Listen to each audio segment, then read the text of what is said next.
চট্টগ্রামের আনোয়ারা উপজেলার বারাসত ইউনিয়নের বোয়ালিয়া এলাকায় আওয়ামী লীগের চেয়ারম্যান এম এ কাইয়ুম সাহার আশ্রয় প্রশ্রয়ে বেপরোয়া হয়ে উঠেছে সন্ত্রাসীরা।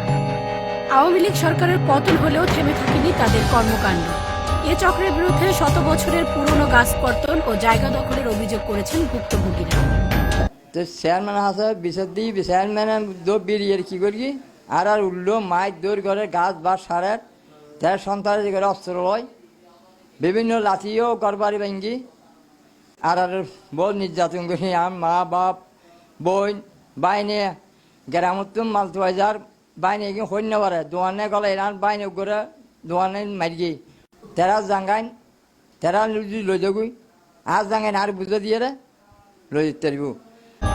এলাকার আওয়ামী লীগ সন্ত্রাসী জামাল হোসেনের নেতৃত্বে ফয়সাল, আব্দুল সালাম, হেলাল, কাশেম, মুসা ও জাকির হোসেন একই এলাকার প্রবাসী আবু তাহেরের পরিবারের উপর হামলা নির্যাতন করে আসছে ক্ষমতার প্রভাব খাটিয়ে।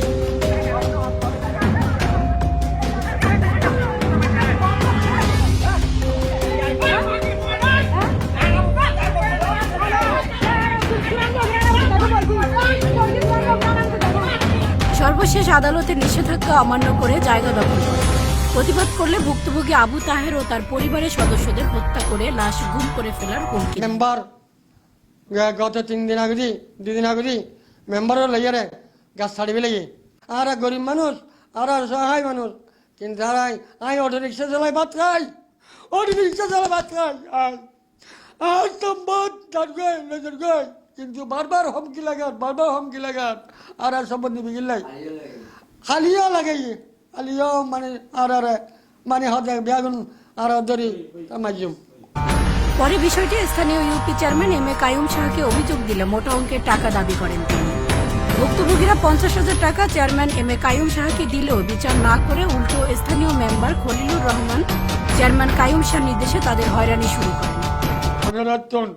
কিন্তু আর রাজীব জেলার নির্যাতন চলেন খালিয়া হুমকি রাখতে মানে বেগুন এক কুমার মাঝি মারা বেগুন বাঁধিয়ে।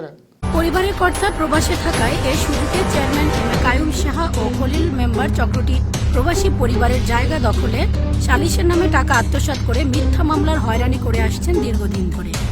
এ বিষয়ে ভুক্তভোগী প্রবাসী আবু তাহের আনোয়ারা সরকারি জজ আদালতে মামলা দায়ের করেন।